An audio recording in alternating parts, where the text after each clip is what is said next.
তারেক রহমান বাংলাদেশে আসবেন এবং রাজনীতি করবেন, এটা খুবই স্বাভাবিক একটা বিষয়। কিন্তু যখন পুরো দেশ এক অজানা আতঙ্কে স্তব্ধ, বিরোধী মতের কণ্ঠরোধ করা হচ্ছিল নির্মমভাবে, ঠিক সেই সময় তৎকালীন প্রধানমন্ত্রী শেখ হাসিনার সামনে দাঁড়িয়ে এমন হুঙ্কার দেওয়ার সাহস কে দেখিয়েছিলেন? হ্যাঁ, বলছিলাম সে অকুতোভয় যুবকের কথা, যিনি আজকের তথ্য ও সম্প্রচার মন্ত্রী আন্দালিব রহমান পার্থ। মাত্র 52 বছর বয়সী যিনি লিখেছেন এক মহিমান্বিত সাহসিকতার মহাকাব্য।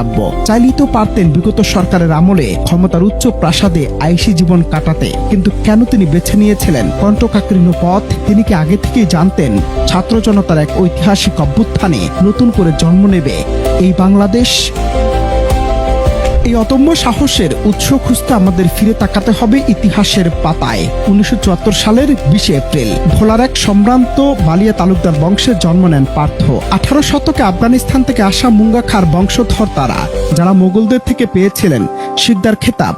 রক্তি যার নেতৃত্ব, তার পিতা নাজির রহমান মঞ্জুর ছিলেন একাধারে মুক্তিযোদ্ধা, সাবেক মন্ত্রী, ঢাকার মেয়র এবং বাংলাদেশ জাতীয় পার্টির প্রতিষ্ঠাতা চেয়ারম্যান। 2000 সালে পিতার হাত ধরে রাজনীতিতে তার পথ চলা শুরু। 2008 সালে পিতার মৃত্যুর পর দলের হাল ধরেন তিনি। ওই বছরই নবম জাতীয় সংসদ নির্বাচনে ভোলা এক আসনে আওয়ামী লীগের হেভিওয়েট প্রার্থীকে পরাজিত করে প্রথমবার সংসদ সদস্য নির্বাচিত হয়ে জানান দেন নিজের বিচক্ষণতার।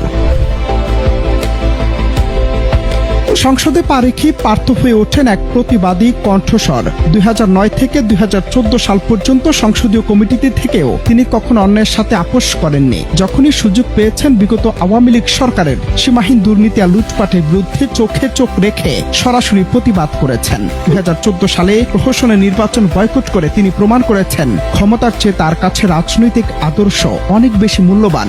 2018 সালের একাদশ জাতীয় সংসদ নির্বাচনের ঢাকা 17 ও ভোলা এক আসন থেকে লড়াই করে তিনি আবারও প্রমাণ করেন শত প্রতিকূলতার মাঝেও তিনি গণতন্ত্র পুনরুদ্ধারের প্রশ্নে অবিচল।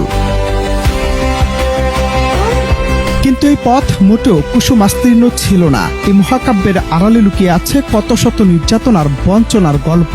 তাকে দমাতে কি না করা হয়েছে? গ্রেফতার, রিমান্ড, মানসিক নির্যাতন সবই সহ্য করতে হয়েছে তাকে, কারণ তার অপরাধ ছিল একটাই, তিনি শহীদ জিয়া পরিবার ও তারেক রহমানের রাজনৈতিক আদর্শকে বুকে ধারণ করতেন। শেখ হাসিনার রক্তচক্ষুকে উপেক্ষা করে তিনি বুক ফুলিয়ে বলতেন, তারেক রহমান রাজনীতি করবে কিনা সেটা সেদিন বোঝা যাবে, যেদিন তিনি বাংলাদেশে ফিরবেন। তারেক রহমান কি রাজনীতি করার অধিকার রাখে কি রাখে না, এটা জনগণ ঠিক করবে। যেদিন বাংলাদেশে তারেক রহমান নামবে সেদিনে দেখা যাবে যে বাংলাদেশে কি হয় না হয়। শত জুলুমও তাকে তার এই বিশ্বাস থেকে এক চুলো টলাতে পারেনি। আজ যেন তাই হলো। তবে কি আগে থেকে সব জানতেন তিনি?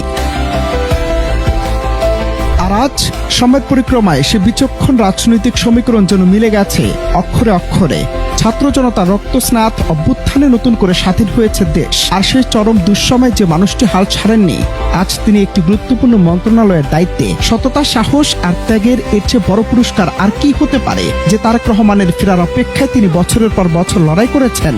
আজ সেই গণতন্ত্র প্রতিষ্ঠার পথ অনেকটাই উন্মুক্ত। আজ মন্ত্রিত্ব নিয়ে ঘরে ফিরলেন সেই যুবক যার ইতিহাসে রচিত সততার মহাকাব্য।